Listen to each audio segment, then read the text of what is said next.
Hi hello friends, welcome back to our channel లష్క్వీన్స్. నేను మీ లక్ష్మి. ఈరోజు ఒక మంచి స్వీట్ రెసిపీతో నేను మీ ముందుకు వచ్చాను.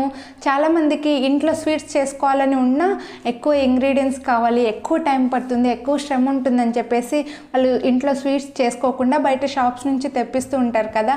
అలా కాకుండా ఇప్పుడు నేను చూపించబోయే స్వీట్ రెసిపీని మీరు చూసారనుకోండి, ఇంట్లో ఈజీగా హ్యాపీగా తయారు చేసుకోవచ్చు. ఈ స్వీట్ని పిల్లలు పెద్దవాళ్ళు అందరూ హ్యాపీగా ఎంజాయ్ చేస్తారు. పెద్దగా ఖర్చు ఉండదు, పెద్దగా శ్రమ ఉండదు, ఇంకా అన్ని ఇంగ్రీడియంట్స్ ఇంట్లో ఈజీగా హ్యాపీగా అవైలబుల్ అవుతాయి అన్నమాట. మరైతే ఆ స్వీట్ రెసిపీ ఏంటో మీరు చూడాలనుకుంటున్నారా? మరైతే లేట్ ఎందుకు, then let's get into the video. మనం ఇప్పుడు బ్రెడ్ పుడ్డింగ్ స్వీట్ ఎలా తయారు చేసుకోవాలో చూసేద్దాం. దానికోసం ఒక బౌల్ తీసుకొని అందులో కొద్దిగా 1 కప్ షుగర్ యాడ్ చేసుకోవాలి. ఈ షుగర్లో ఎటువంటి వాటర్ అనేది కలుపుకోకుండా లో ఫ్లేమ్లో పెట్టుకొని ఇలా బాగా కలుపుతూ ఉండాలన్నమాట. షుగర్ అంతా మెల్ట్ అయ్యి ఇలా గోల్డ్ కలర్లోకి వచ్చేంత వరకు కలుపుతూ లో ఫ్లేమ్లో పెట్టుకొని కలుపుతూ ఉండాలి. చూడండి ఇలాగా.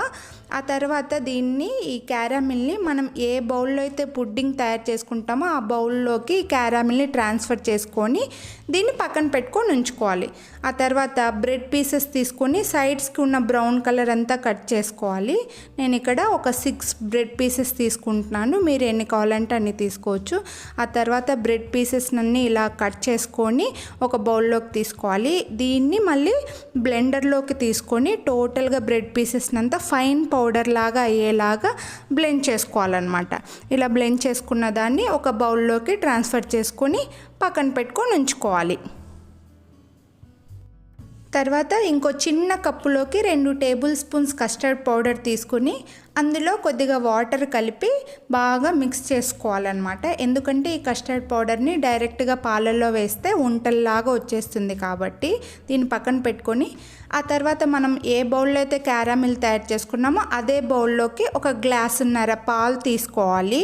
ఎందుకంటే క్యారామిల్ ఆల్రెడీ చేసుకున్న బౌల్లో వేసుకుంటే క్యారామిల్ కూడా కొద్దిగా దీంట్లో కలిసి వచ్చేస్తుంది అనమాట. ఆ తర్వాత అందులో 1 కప్పు షుగర్ యాడ్ చేసుకోవాలన్నమాట. ఇప్పుడు ఈ షుగర్ అంతా కరిగేంత వరకు లో ఫ్లేమ్లో పెట్టుకొని పాలు బాగా మరిగించుకోవాలి. ఆ తర్వాత మనం ముందే మిక్స్ చేసి పెట్టుకున్న కస్టర్డ్ పౌడర్ విత్ వాటర్ ఉంది కదా, దీన్ని ఇప్పుడు పాలల్లో వేసి లో ఫ్లేమ్లో పెట్టుకొని బాగా మరిగించాలన్నమాట. ఒక 2 to 3 minutes బాగా మరిగించాలి. బాగా కలుపుకోవాలి, ఉండలేమి రాకుండా అయ్యేంత వరకు బాగా కలుపుకోవాలి. నెక్స్ట్ ఇందులో మనం ఆల్రెడీ తయారు చేసి పెట్టుకున్న బ్రెడ్ పౌడర్ ఉంది కదా, ఆ బ్రెడ్ పౌడర్ని కూడా ఆ పాలల్లో వేసుకొని లో ఫ్లేమ్లో పెట్టుకొని బాగా కలుపుతూ ఉండాలన్నమాట. అలా కలుపుతూ స్లోగా పాలు మొత్తం దగ్గరికి అయ్యేలాగా కలుపుతూ ఉండాలి. ఆ తర్వాత దీన్ని మనం ఆల్రెడీ క్యారామిల్ పోసి పెట్టుకున్న బౌల్ ఉంది కదా, ఆ బౌల్లోకి పాలు బ్రెడ్ అంతా కలుపుకున్న దాన్ని ఇలాగ ట్రాన్స్ఫర్ చేసుకోవాలి. చూసారా, ఇంత తిక్కుగా అయ్యేంతవరకు ఇలా కలుపుకొని దాన్ని ఈ బౌల్లోకి ట్రాన్స్ఫర్ చేసుకొని పెట్టుకోవాలి.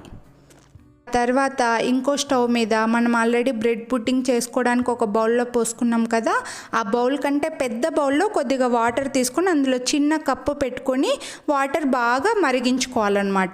ఇందులో మనం ఇప్పుడు తయారు చేసి పెట్టుకున్న బ్రెడ్ పుడ్డింగ్ ఉంది కదా, ఆ బౌల్ని ఇలా పెట్టుకొని ఆవిరికి ఉడికించుకోవాలి. ఇలా చేయడం వల్ల, కింద కప్పు ఉంచడం వల్ల ఏమవుతుందంటే మన పుడ్డింగ్ అనేది కింద మాడకుండా ఉండి బాగా నీట్గా కుక్ అవుతుంది. ఇలా ఒక 35 minutes లో ఫ్లేమ్లో ఉడికించుకోవాలి. అలా ఒక 35 minutes ఆవిరికి ఉడికిన తర్వాత ఆ బౌల్ని తీసి పక్కన పెట్టి రూమ్ టెంపరేచర్కి వచ్చిన తర్వాత దాన్ని ఒక 1 hour ఫ్రిడ్జ్లో పెట్టాలి. నాది అది వీడియో క్లిప్ మిస్ అయిందండి. సో ఫ్రిడ్జ్లో పెట్టిన తర్వాత ఇలా అయిపోతుంది. చూడండి, ఇలా బయటికి తీసిన తర్వాత చుట్టూ స్పూన్తో ఇలా అన్నారనుకోండి, పుడ్డింగ్ అనేది ఈజీగా బౌల్ నుంచి పక్కకు రావడానికి మనకి ఈజీ అవుతుందన్నమాట. ఇలా చుట్టూ స్పూన్తో తీసిన తర్వాత దానిపైన ఒక ప్లేట్ లాంటిది మూసేసి దీన్ని ఇలా తిప్పేసేయాలన్నమాట.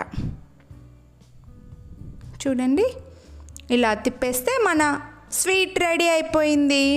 చూడండి, మన బ్రెడ్ పుడ్డింగ్ ఎంత బాగుందో, ఎంత కలర్ఫుల్గా ఉందో కదా, గోల్డ్ కలర్లో చాలా బాగుందండి. దీన్ని ఇలా మనం తయారు చేసి పెట్టామనుకోండి, మన పిల్లలు పెద్దవాళ్ళు అందరూ హ్యాపీగా తింటారు. ఇది చూడడానికి ఎంత బాగుందో తినడానికి కూడా అంతే స్వీట్గా చాలా బాగుంటుంది. సో ఇదండి ఈ బ్రెడ్ పుడ్డింగ్ స్వీట్. చాలా సింపుల్గా చేసుకోవచ్చు కదా, చాలా తక్కువ ఇంగ్రీడియంట్స్, చాలా తక్కువ టైంలో చేసేయచ్చు. ఇంకా ఈ స్వీట్ని పిల్లలు పెద్దవాళ్ళు అందరూ హ్యాపీగా ఎంజాయ్ చేస్తారు. హోప్ మీకు ఈ స్వీట్ నచ్చిందని అనుకుంటున్నాను. మీకు నచ్చిందా లేదా కామెంట్ చేసి చెప్పండి. అలాగే ఇంటి దగ్గర మీరు కూడా ఈ స్వీట్ని తయారు చేసి దీని టేస్ట్ ఎలా ఉంది అనేది కూడా నాకు కామెంట్ చేసి చెప్పండి. ఇంకా ఈ వీడియో మీకు నచ్చినట్లయితే లైక్ చేసి మీ ఫ్రెండ్స్ అండ్ ఫ్యామిలీకి షేర్ చేయండి. ఇంకా ఇంతవరకు మీరు కనుక లష్క్వీన్స్ ఛానల్ని సబ్స్క్రైబ్ చేయకపోతే కింద రెడ్ కలర్లో సబ్స్క్రైబ్ బటన్ కనిపిస్తుంది కదా, అది క్లిక్ చేసి పక్కన బెల్ బటన్ యాక్టివేట్ చేసుకున్నారనుకోండి నేను చేసే మంచి మంచి వీడియోలు మీరు మిస్ అవ్వకుండా చూడొచ్చు. సో స్టే ట్యూన్ టు లష్క్వీన్స్. Thank you. Have a nice